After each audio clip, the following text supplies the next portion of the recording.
So excited to have you on this episode on All Things LOCS. Today we have Alexandra Rodriguez, who is the founder and CEO of IRB Grow, IRB Immigration, and IRB Tax. Really awesome to have you on the episode today. Thank you, Antonio and Dan, for having me. Jimena. Yes, Privileged yes, and honored. absolutely. So I'll just kind of throw this out there because we've been friends for a long time, and it's always interesting when you're interviewing your friends because there's so many different directions. We know about each other. Yeah, we go in like an entirely different rabbit hole. But when I throw this out, IRB Grow for businesses, immigration, tax, essentially at the end of the day, what you do is you help people understand the rules and regulations and laws of the country so that they can navigate through them intelligently. Is that right? Well, yes and no. Like helping them understand, even though some people don't understand after, like, if it's explained. It's more like It happens, right? Yeah. it's more like grabbing that and um removing the fear people have of it. Right. So a lot of times people act out of fear and, of course, ignorance.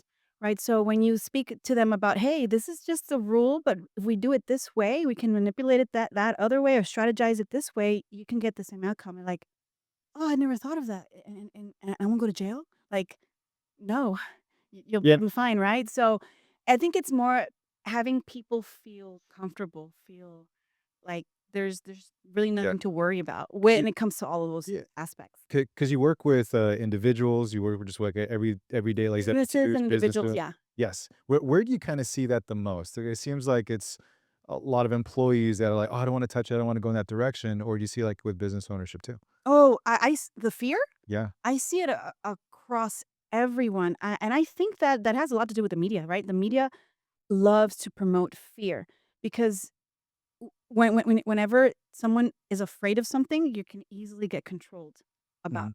how to go about it, right? So people don't like to go into studying about these subjects, about what the government's putting out there as opposed to, with tax laws, immigration laws, right? A lot of things are taboo.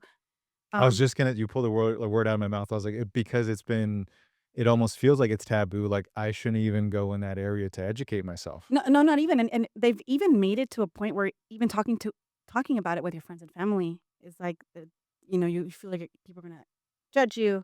Fight's gonna, you're not gonna talk. People are gonna look at you like, oh, he's just gonna want to just argue now. They want to argue about a subject. Oh, politics. And how much of that is too, like, almost even like the blind leading the blind, where it's like, if you have these big groups of people where they're not, knowing enough about financial literacy, understanding the law, understanding taxes, and then, like, now engaging in conversation, it's like, you don't know anything, and it's almost like when everyone is out of shape, where they're trying to give each other health advice. Correct, correct. Right? Yeah. It's like even the ego of you don't know anything, and then still acting like you do.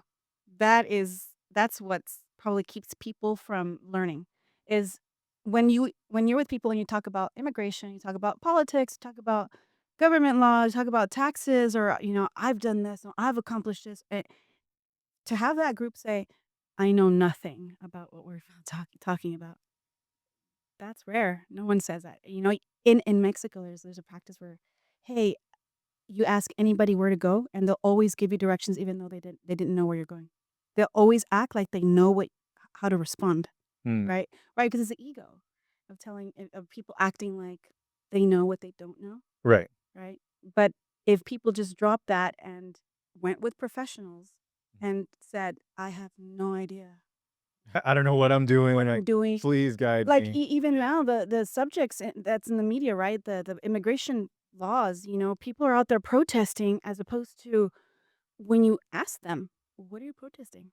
Mm. Like, what are you upset at?" "No, it's because, ICE is coming and taking all these people." It's just like, have you really researched what's really happening? So you have a very different lens where it's like you have, kind of the general populace of what they think they're doing and versus you actually running a law firm and working with people that are getting This is it's interesting. like night and day. I speak with immigrants, I speak with ICE, I speak with the DA, I speak with people from CHP, LAPD, I speak with people from, I think I even was it CIA? Retired CIA. The reason I say this is because if you're gonna be thinking about something, or having if you're gonna be having an opinion about something, you should know all aspects of it. Like, what is the version of an ICE agent regarding what's going on? Yeah. I know the version of an immigrant. God, they're very loud and they're out there breaking windows about it, right? But what is the version of the other side of the scope? Mm. One of my favorite sayings is to alleviate. I mean, sorry, to eliminate ignorance. You have to you have to know contradictory thought, right? You have to Right. contradict your thoughts in order for you to not be ignorant about something. Yeah, So you gotta give yourself, like, different, perspectives. perspectives. Yeah. So and that's basically what my business has done is people come to me for, again, we said immigration, Mhm. taxes, business, and let's just say they get a letter from the IRS. Fear. Oh my God, what am I going to do? Everything is gonna yeah. Ignorant, right? And I look at it like, oh, did you work in this place last year? Like, yeah, yeah. They got a W-2 and they wanted to see if it's yours. So something so simple where they're like, "I'm going back 90 to Panama," 9 and they're like like 95% of the time when people come with me with fear and I just say, "What does the letter say?" or "What's your problem?" As soon as they tell me and I ask a few questions, it has nothing to do with what they're even afraid of, and the solution is so simple and so easy. And it's because, they're so blinded by emotion, so blinded by the ego, right? So what's that process like? Because it sounds like when you work with business owners or work with like, W-2s and they're coming to you, there has to be a certain education process where it's like, "Hey, we don't need to be scared about, you know, these certain letters." It's just educating yourself on like how that particular arm works, how that system works.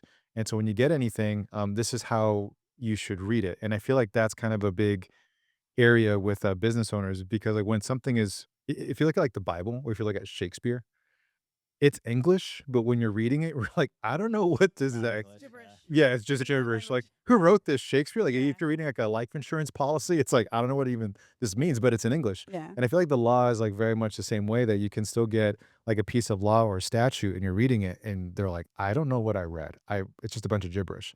How much of that is, like, in your education process when you're working with somebody? Oh, huge. That's one of I've even said one of my superpowers is, Speaking Chol explaining excuse me. Yes, Yeah, yeah, sorry. pretty much, yeah, speaking to cholas right now. Yeah, Um, taking what's complicated and simplifying it, dumbing it down. yeah, And I love to tell this to people, like, when people are talking to me and you have a practice.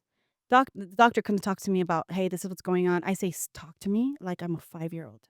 yeah, Because I don't care whether, you're speaking eloquent with me so that you could look so professional. No, no, no, no, no.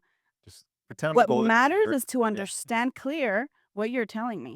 Mm, So what in my company, one of the things that we do a lot is to dumb down everything. mhm, We dumb down immigration laws, we dumb down IRS laws, we dumb down state laws. We dumb down business strategies, business services, we dumb them down. Explaining what bookkeeping is. Oh my God. You're talking about illiterate, right? mhm, People, and these people actually make millions, but they've never even heard the word bookkeeping. They've never heard the word payroll. And to dumb it down for them to understand what it is and why it benefits them. mhm, It's not only dumbing it down, it's also changing a mindset. mm. You're so used to living this way, and now if you live this way, the possibilities. See, I'm gonna like challenge you a little bit. I don't call it dumbing down, right? Because you do see that, and you mentioned being in healthcare. Like you see that in healthcare where they're talking, over the patient. The patient leaves like, I don't understand what the hell you just said to me. Like, what is actually going on with me? But I look at it as just like educating in terms that they understand, right? So it's like your goal, as it sounds, is like I want you guys to be on the same level as us. Like, and I think that's really, she said, it's really important in business from a standpoint of not, like you said, like having that status of like I'm the expert and you're down here. Like, I want you to be kinda as much as I can get you on my same level as possible, and the more, at least the way I felt was always the more they know, the better it's gonna make the process as a whole. Like, do you find that it's the same for you? Like, the more they know about what you're explaining to them, the easier it makes the process for them? Yes, 100%. I even feel like it's a new generation. I think our generation has taken that mentality and like ran with it, because our generations before then, you sat down with a CPA, the way they spoke to clients made them feel like you don't understand anything of what's going on. This is why you need me, and this is why you need to pay me Right. because I'm speaking to you with all these huge words you don't understand, and if you don't understand them, you need me. So I'll always have to be your professional. Yeah. Right, and I think speaking like that to customer service comes from a place of fear of losing business, Right. right? And I think our generation, you're very much like this, Antonio. I love the way you speak. And in fact, even when you said that we've been friends for a while, I think that's one of the things that captivated me the most about you when I met you is that you speak in a way that you make sure the other person listening to you is understanding what you're saying. And you need it so much in your field, Yeah. right? That's highly needed. And I caught that with you. And I'm like, man, I really got to learn how to speak like him because he's very clear and I understand. So yes, it's very much needed to have people understand because if they understand, then Now there's common ground. and Yeah. there's trust, Trust. right? As opposed to you have this client out of fear or you have this client out of trust. Like, you know what you're doing. I understand now that you know what you're doing. You're my girl. You're my guy. That's such a good point because there's like, we're talking about the even the generation before us. For us, like I was kind of in that stage of when pagers came out and then cell phones came out and then social media came out and like Napster and all like so I saw life where it was for decades and then the transition into like internet and everything else. And so now there's this big wide open market of information. So now I can do my due diligence not on just the Ask Chat. individual, ask GPT, I could ask Grok, I could whatever, Yeah. and double check whether this CPA or this financial advisor, this tax coach, tax strategist, tax preparer. Well, we'll get into that some of the differences of like what are they saying that's actually correct, Correct. and now you can And it's double deep check. stuff. It's actually Yeah, major stuff. Like yesterday, I just heard the word DApps.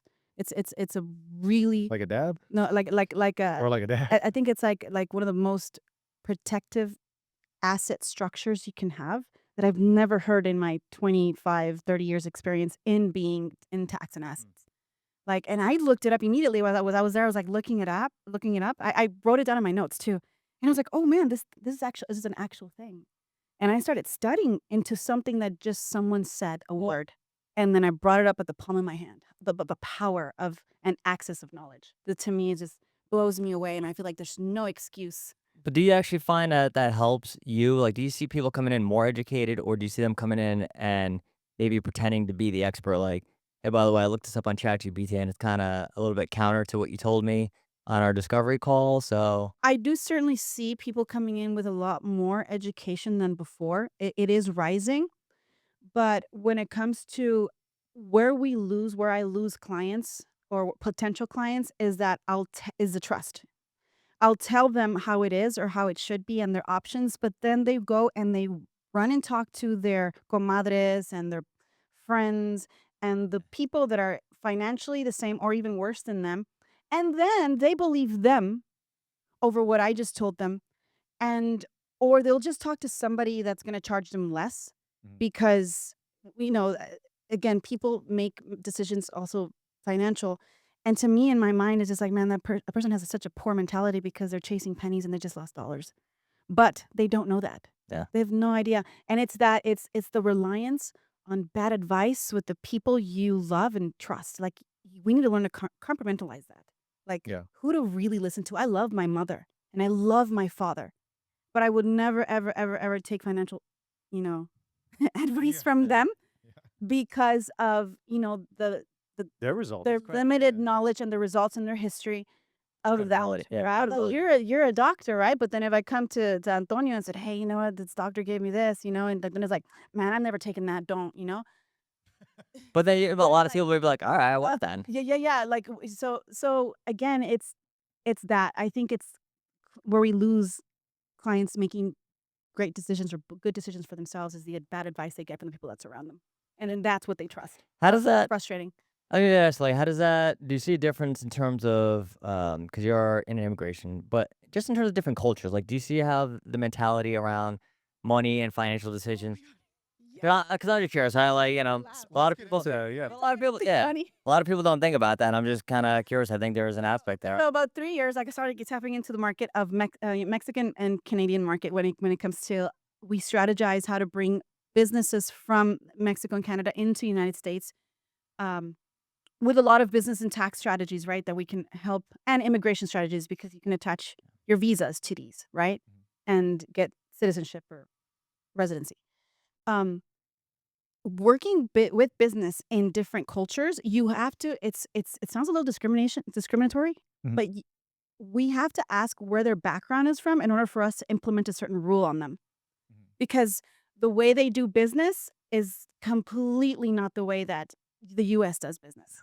Qualify that here a little bit, like, certain rules, and when I think of rules, I think of, like, uh and correct me if I'm wrong, do you mean, like, setting a boundary with how this client is handled? Correct. Okay. They based on their culture because Mm, they come from a certain level of business practice yeah. and the way they do things that when you bring in the American way, they think either you're scamming them Mhm. or they think like, yeah, but once I give you this money, like What are you gonna do? what are the steps? And then for them to pay because over there, there's so much scamming, right? Like you Yeah. pay and then they're gone, right? And in America, we don't really feel that, right? Like it's, I mean, again, It's way Not but less. it's way less, yeah, not at not the really in end your world, they yeah. were in Mexico, right? So we have to even break down the way we build them, because of alleviating their fear, their culture. These people have Haggle culture is a big one too. correct. Yeah. I've had to train my clients to take their money out of from underneath their mattress. We're talking about 3, 4, 5, half $1 million that they had in their mattress, like, and put it in the bank, and they're doing it with shaking, with fear, like I don't trust Wells Fargo. you know, It's gonna be alright. exactly. So the way we've handled clients based on culture, it to me has been such a culture shock. I have to sometimes talk to my immigration attorneys who live in Mexico, and I say, It's a thing? That's a thing over there?" Like, "Yeah, this is why they're acting this way. This is why they say this." I'm like, "Oh, wow, that's very odd." You're like, "Yeah, Yeah. they probably say the same thing about us." So when you're setting these boundaries or these rules with some clients, how is training like with your staff to kind of because it's certainly not you doing every single one of them. It's like Mm. it's you like having these either one on one with staff or training with the staff. Like, how's that like? Where because it seems like there's this balance of HR compliance, and then there's other balance of like you know how the Mexicans are, man. So you Yeah, got to do it this exactly. way. Exactly. No, well, we first learned by experience, which is not the ideal way to learn. Yeah. Um, and now what we do is we sort of have meetings, right? Whenever there is a problem and it's a big major one that no one has encountered, we all have a meeting and we say, "Guys, this is what's going on. These are the steps we need to take and this is the process." Mhm. And we've had to have developed new systems and new processes for specifically culture. It's not so productive in a sense that, if you're an American company with American people, you already have a certain culture and practice. Mhm. When you bring in another culture, you have to train your employees to sort of know Yeah. Oh, who they're talking to. gotcha. Know who they're talking to because it's really how you make the customer or client feel. Yeah. Oh, yeah, yeah, Right, right. I could tell you one thing in business and you'll be like, "Fine." And then I told the same thing to this other person, they're insulted. yeah. They're completely insulted and they think you're whatever. So we've had to adapt based on your nationality, which now I understand what nationality are you. And as soon as you ask, and you do it not to be prejudiced, you do it to Make them feel comfortable. Understand. be able to connect. Yeah. You want to connect at their level, so That's like no, I mean, that's important. That's harder that you do that. That's definitely and that's what I can kinda get from that. It's like, it's way more effort. It'd just be easier for everybody to look the same, sound the same, have the same background. but my employees are amazing customer Yeah. service. I mean, it has developed them into be That's what I'm super saying, like, but, I mean, client. you do see that I mean, you see that in other businesses, and they don't typically do that, right? It's just like, let's treat everybody the same, and again, even, like, in a medical background, yeah, you get, like, employees like, "I don't know how to connect with this person," and maybe, they're from India, whatever. I'm like, "You don't understand you're not taking the time to understand Correct. their culture, like, their views, even on just gender," and, like, the more you can understand that, like you said, it makes them way better at customer service because now they can basically connect with anybody. Correct. Yeah. Love it. Sure. I wanna circle back around to one thing that you said as far as, getting advice from different people and learning things the hard way, or through experience. Um, there's some people where it's like, "All right, I may need some help. I need to kinda go down that road, and I don't know really who to talk to." I know that the pain point maybe is around, let's just say, taxes, right? And the difference between, like, a tax planner versus a tax preparer versus, like, a tax strategist. And for someone, they're like, "Hey, I don't" they may not know the differences. What would you say are those differences, and how would you break down like what someone could need? That's a kind of broad stuff. That's a great question, and in fact, if people understood the answer to that question, a lot of their financial tax pains would alleviate. If they understood that the person who they paid to prepare their taxes is literally to just file, is not the person there to tell them how to do their business, is not the person there to tell them how to save taxes, is not the person who is there to telling them how to succeed in entrepreneurship, even though they think that, it is probably the biggest misconception, the number one probably biggest misconception when it comes to taxes, E ex accountants. Expand on that a little bit further, like, so there's a tax preparer, they do the filing. How Correct. about the strategist and the planner? Like, Oh, at what so point do they does that the thoughts you have, you need a bridge to. and not only that, there's financial planners, there's tax planners, there's oh my god, it's the spectrum, right, of all these titles. Yeah, But to understanding it's them, like a multiverse of. correct, Yeah. understanding them can can help you tremendously in your success, at least in the finance department and accounting department, because a tax preparer literally is only there. Their fee's small. It's very small. They're just charging you to put your numbers into the system based on IRS compliance and then submitting it electronically to the IRS. They shouldn't be giving you advice of anything. They're just there to, again, file your numbers to the IRS. That's it. Preparation. If you talk to a tax planner, literally they're there to plan your entire financial year, right? Because you're supposed to plan during the year before the year ends. People get it the other way around. Um, Plan your financial year based on your goal, right? So if you have a goal, hey, Alex, this year I'm projecting to make $1 million more than what I made before I paid this much in taxes. What's your goal? I want to save X, Y, and C on taxes. All right, let's plan, right? There's these strategies, there's these strategies. So you create a plan and you follow it, right? A strategist to me is more like you're manipulating the plan to accomplish something either faster or to leverage and increase wealth. A planner will just tell you these are the plans and these are the strategies, use what you like. A strategist is more targeted towards something. Can I use an example of where my brain goes with that? Yeah, sure, go ahead. So, so if you look at, so if you're taking like a tax planner, it's like, okay, you're trying to lose 30 pounds. You work out this, you keep caloric deficit, blah, blah, blah, blah, blah, blah, blah, right? And then like you should do that. And by the end of the year, you should have lost around this weight. And then the strategist is like, let's add maybe a peptide and let's like add this thing and then maybe a semaglutide and then like Biohacking. do like a 10-day fast plus this so you can get to that goal quicker, easier, faster. Is it Or like. because you wanna join a competitive bikini muscle building contest. Yeah. You get what I'm saying? Like, you literally have a target or this is the body I want. I want it in 8 months. It's more specific. Like, a strategist will literally strategize a Like specific little goal. hacks and tips and Correct. tricks that you can do. That Correct. you can follow the original plan. It's safe. It's vanilla. It's Correct. fine. Correct. And As this is more of an advanced way to get it, just quicker, easier, faster. It's we're applying different things. yes. Is that kind of a Yeah, good way to look at it? even risk can go up Yeah. depending on the speed, right? Steroids. Steroids. Yeah. Yes, a strategist will strategize you to get into like a specific, detailed, clear goal that you have, Mhm. especially when it comes to finances. So I've dealt with all of them, right? I've dealt with because when people want to bring their companies over from overseas here to the United States, we're now strategizing, right? Because what state did you choose? Okay, why did you choose that state? Well, taxes. Okay, so you're going to come here and you're going to project how much in sales. All right, so we're literally being very detailed.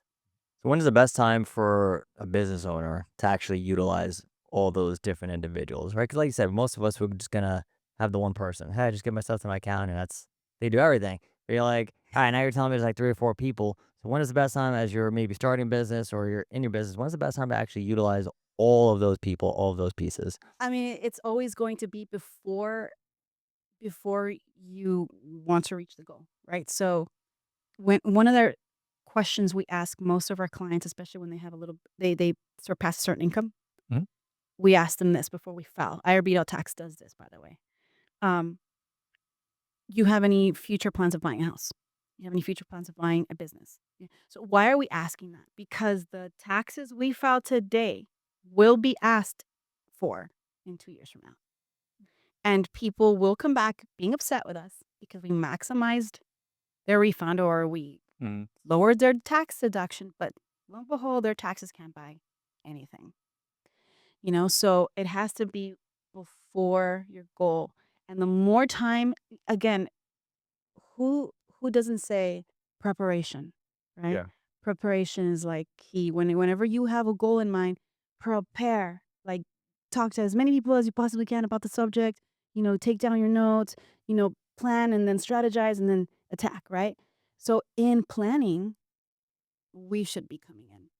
You were mentioning a little bit earlier, before we jumped on about, and this kind of segues into kind of what you're talking about, where you have a client that's getting, I think it was a case that he won, that he's getting a pretty big, significant Yeah. amount of money. So like there's a major financial change. Correct. And you're saying that, like, when people get a major financial change in their life, so whether it's like a really big promotion, an inheritance, lottery, we live in Vegas, right? So like sometimes people hit that jackpot Yeah, and they're they like, do. so kind of qualify that a little bit too, as like, when someone gets that type of equity injection, what do you recommend that people do? The first thing is it's kind of like Come to Vegas, right? winning the lottery, right? What do you do? Immediately go to the professionals, and we're talking about professionals that have a history and have good reviews, even come from referrals. Hey, this person really completely helped me with my money, whatever. What if they don't have that? I would You are fucked. Yeah. upgrade your people, upgrade the people you hang out with. Yeah. Um, no, if you don't have that, I would at least start interviewing and start consulting. Even pay somebody like, "Hey, I'm gonna pay you for your hour. Can I pick your brain?" Would you Like, would you recommend, be like, "Hey, I just won, 40 million at," no, so Oh, you don't wanna you don't wanna no. dispose of. You need to know who to say that to. Like, it's like if you have a legal case, you're not just gonna go tell everybody, "Hey, guess what? This is what happened to me." Like, your attorney's gonna be like, "Zip it," you know. yeah. You tell the attorney that, right? So no, you never want to go around saying all the money you have because then, of course, you're gonna be attracting sharks. When sharks smell blood, then you have a lot of clowns coming up to you and telling you, "Hey, I can sell you this," and you know My attorney fee is this, and exactly. yeah. Sales is a very dangerous. I'm gonna say like sales is. Let me rephrase that. Sales can apply to everybody. Your friends can sell you on something, and your friend who has no idea on finances because of how his bank account shows can tell you something completely erroneous. Mm. Right? So again, we should always be taking care of what we're being told by whom, right? So that's why I say interview professionals, various ones, if you don't have anybody. So what questions would somebody ask? Like maybe 2 or 3 high-level questions, or what's So I have this characteristics? client who we're doing the taxes, and God, thank God that he actually said this to my senior tax specialist because when they don't say their life to us, we can't advise them, right? We So don't know what's going on? no, I don't Yeah, know. No, yeah. people come after the fact. I'm like, girl, you just got this 1099-R, which is a retirement like pool for $500,000. You owe 80,000 to the IRS. Like, what? No. I said, when did you pull this money? And they're like, oh, last year, like around April. I'm like, why did you call me? Why didn't you call me? So many times you just wanna When choke you people out. pulled this money, like, Yeah. I would have told you what to do and how to do with it. Like, you could still do what you want, but you gotta do it a certain way. Anyway, so this client, tells my senior tax specialist, "Hey, I just won a lawsuit, discrimination lawsuit, and I'm gonna be getting X over $500,000 in settlement. Mhm. What can I do? Because I know that once I get this, I'm gonna be paying 30 to 40% in taxes." And then my senior tax specialist is like, "You need to meet with our tax strategist.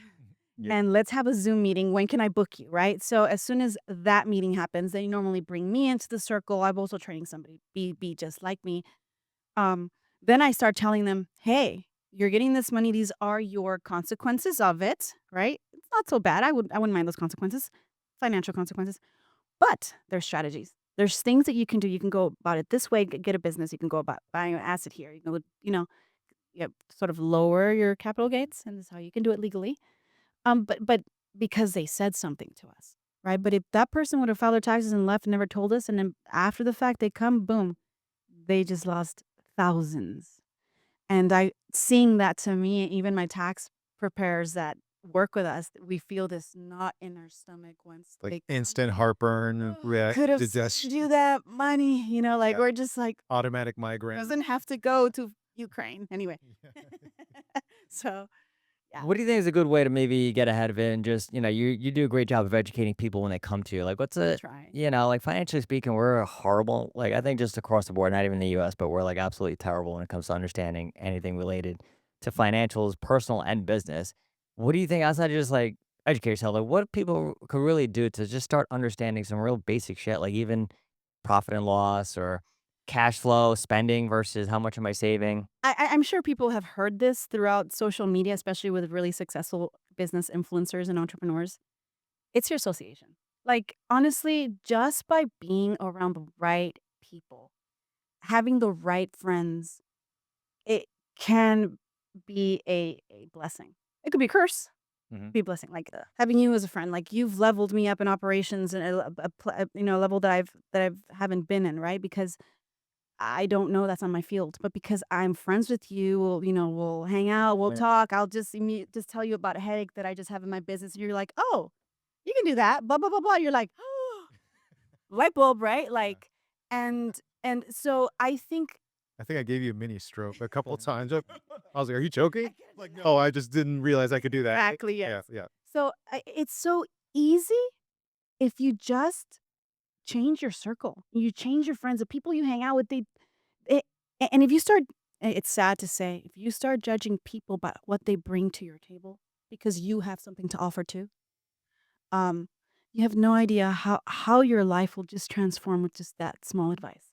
Just change the people you sit with, who you laugh with, who you hug, who you have good times with.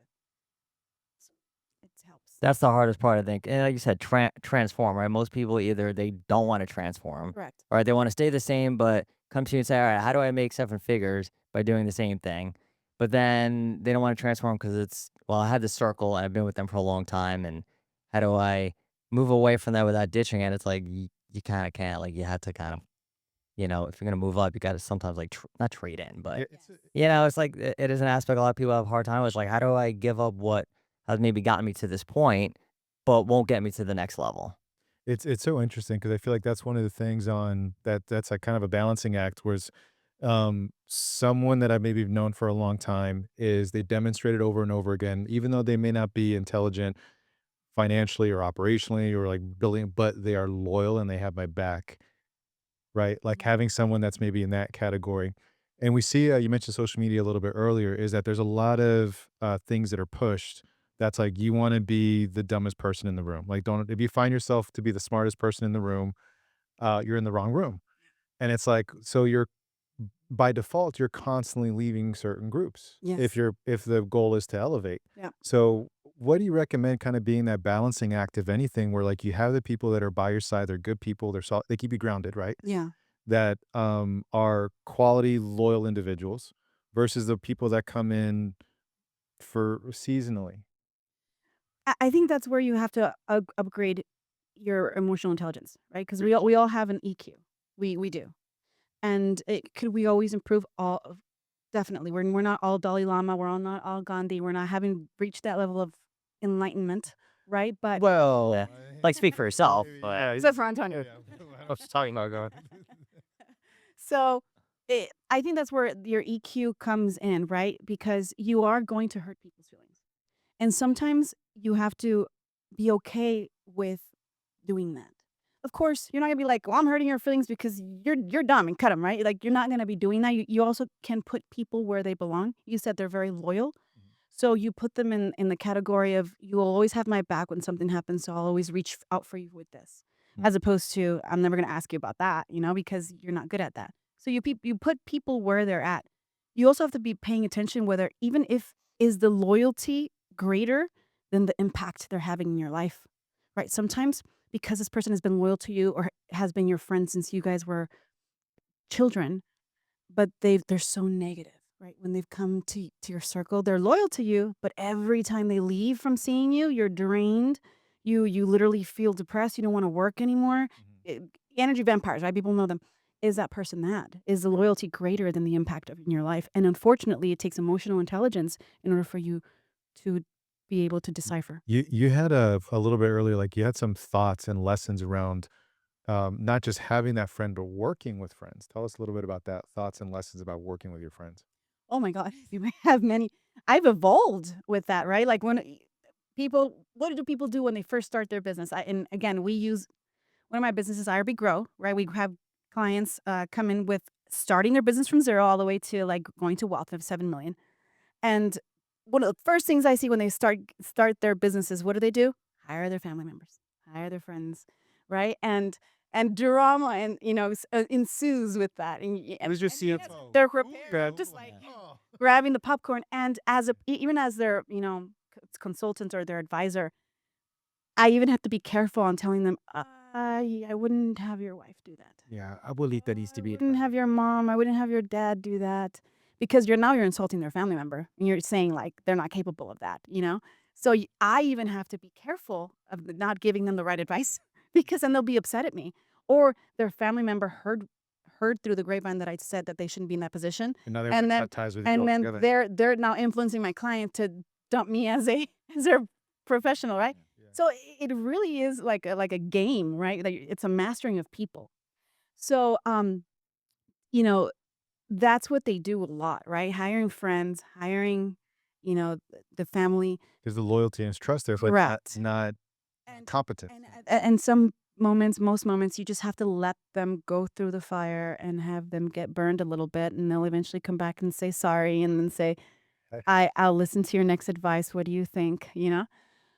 But you have to let them, So I think that's what I've learned with that is I have to determine whether the advice I'm about to give is worth me giving it to them or is something that I see they need to experience. Yeah, see, now you would definitely get somebody on the flip side, right? Like, I've been with my wife in this business for 25 years and it's amazing. It's like, well, you might be the minority, but, we look at like success leaves clues, right? So it's like, what did you do that this worked? And you're right. And like, you're not saying, hey, look, don't work with family, don't work I'm with your not saying spouse, that, but no. it's like, what has to happen at the beginning of that engagement, right? It's no different than like if I'm doing business with you, it's like, all right, let's establish what the communication is going to look like, Mhm. what it's going to sound like, how are we going to work through challenges and problems. Like, I mean, I take my own parents as an example. I mean, they worked together and then they got divorced because they were working together, and one person could bring the work problems home, the other person could leave it at work. Correct. So it's like if you don't kind of establish almost like those guidelines The and those, boundaries. yeah, like you gotta have some boundaries and rules. It's like, man, you're just it's a recipe for disaster. It's like you said, like are you qualified number one, but then how do we avoid conflict or what do we do to get around it? But eventually it'll always come up that problem because if you ask yourself, will the people, let's just say you were with the wife that Yep. did all this for 25 years, will the people that brought you to this level be the ones that are going to take you to that level? If you're not both growth Is oriented, yeah, yes, is that the people that will take you? correct. And that's something hard to Yeah, say. it's like, So by the way, honey, you're out. This person who I just met like last listen. month is there. He's like, yeah, Yeah. okay. That's not gonna And they were happen. like, "What?" I know. Like I said, it's an emotional intelligence thing, like to make the right decision based on how you feel about the person. I wanna kinda expand on that too because, part of that journey of elevating from one place to another is also receiving help to kinda get you there. So same thing that you're doing with working with business owners and, W-2s and everything else is like you're trying to educate them on how to be smarter, wiser with their finances, with taxes, with immigration. Entrepreneurship, Right. sure. And, I know that part of the entrepreneurial journey, so, is like working you mentioned operations a little bit earlier, like you're Yes. you're working with different types of coaches, consultants, trainers to help Yeah, you elevate. probably third party vendors instead of in-house, right? Right. They're yeah. So, and what's your experience like when you're working with different coaches and consultants, and, like, how do you find who's good, who's not? Any stories on things that Oh my goodness. I know you got a few, I'm trying to set you up here, yeah. I think that I would rather hire within an employee and have them be in my company and paying them for a job description than hire a vendor because outside vendors and consultants, man, it's at this point in, I guess you could say, in history, well, in life, there's so many. Everyone's calling themselves a coach. Everyone's calling themselves an advisor, a consultant, a you know. So many people are just like, I'm going to start my own business and I'm just going to start teaching people how to get to where I haven't gotten yet. Mhm.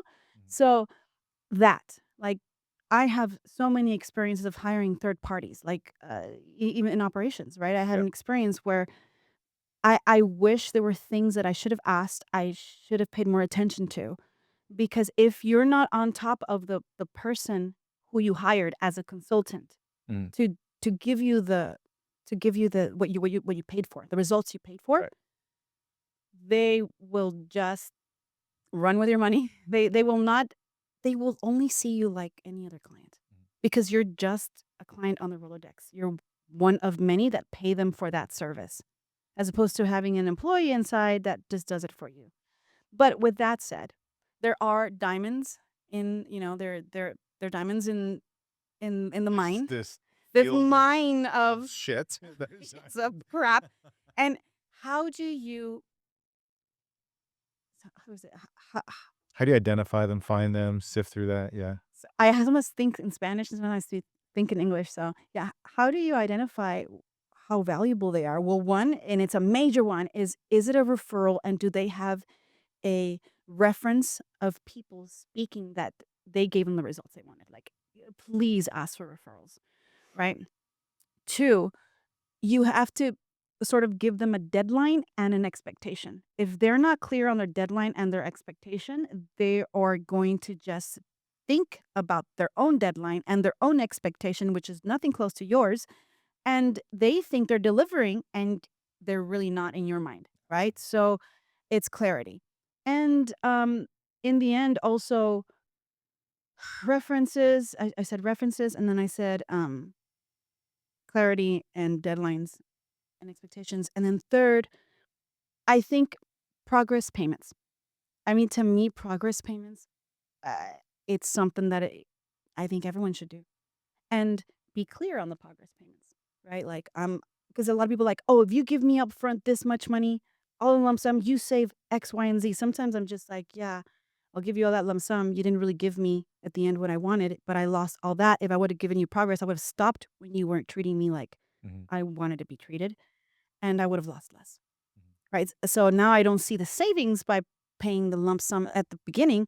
I now see the progress payments as a security and I'm paying for insurance. Yeah. I know, just to kinda drive a little bit forward, like, there was someone you worked with before in the past where it was kinda done that way, Oh my God. and some of the, Yes. it was around the software, right? And that, it was offered that way, and then, like, because you cut it, like, well, there's a savings you would've gotten if it was a paid in full, but because the progression was off, like, you actually theoretically, you save closer, like, to, like, say, 50 as an example, right? Correct. Right. Correct. Yes. So from your perspective, And, it's and like and I had learned smaller. that from a prior experience where this person kept like, oh, pay up front and you save this much. Oh yes, I'm gonna do it. And eventually it wasn't what I wanted. And then I also had another experience of a vendor, a third party vendor. He kept pressuring me to keep pay me pay towards the balance. Pay towards the balance. He cared more about paying towards the balance as opposed to showing me the results that were happening. Mm. And I didn't really catch up because as entrepreneurs, you're so busy wrapped up in other, projects that you're in that you don't your intuition's telling you like, why does this keeps asking me for money? So if you have this feeling that this person really only asks for the money as opposed to here are the results, go with that.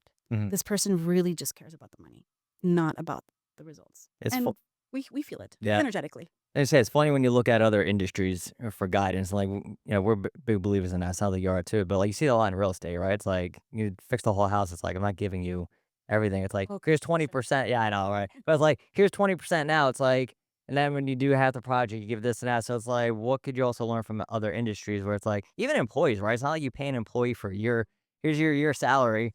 You're gonna show up on time every day, right? It's like no, like who does that? But then like you see other people, it's like it just kind of becomes the norm. It's like why would I even do that when I don't do that in like 95% of every other business transaction I do? Correct. Yes. No, it's true. It's true. It's uh, no one's going to take care of your money more than you. And you need to act like it. And don't ever let people make you feel bad for that. And people will make you feel like you don't trust me? Well, you don't think I could do this? Like they'll start bullying you because you're like, I'm just only going to give you this. That's a And dead then giveaway too. yeah, Yeah. and when they get offended, when people get offended on the boundaries that you put, even in socially, Mhm. right? It's a famous thing, right? Right now, that the narcissist subject, right? And they say, put boundaries. If the boundaries upset the person is, a narcissist or whatever. But it's true, like in any aspect, you put your boundaries in business with professionals in every sense of the word. And if someone gets offended with that boundary, there's a red flag. I love that. On that note, if someone's watching this, they want help from you on everything that we talked about, what's the best way people can get in contact with you? Well, social media, of course, right? I'm not sure if you in your YouTubes you tag there's personal social media, but my websites are pretty easy. IRB.tax. IRB stands for Investments Real Estate Business. Tax is my website for taxes. IRB Grow, GROW.com, right? And then we have IRB Immigration. Yeah, and I think your social media is all up in there too as well. Social media, they follow me on social media. At least me personal, right? Because we all try to be well. Most of us are trying to make a personal brand, right? They're teaching about that. But no, for me with the personal brand is more like I like to show legitimacy. Like Yeah. you're paying me for something. I'm not going to go run and disappear, right? And I do have a history Yeah. of being around, right? But yeah, follow my personal brand, and I always say follow my other companies, and you Awesome. know. Well, we really do appreciate you jumping Thank on you. and sharing all. That was awesome. Yeah. Great.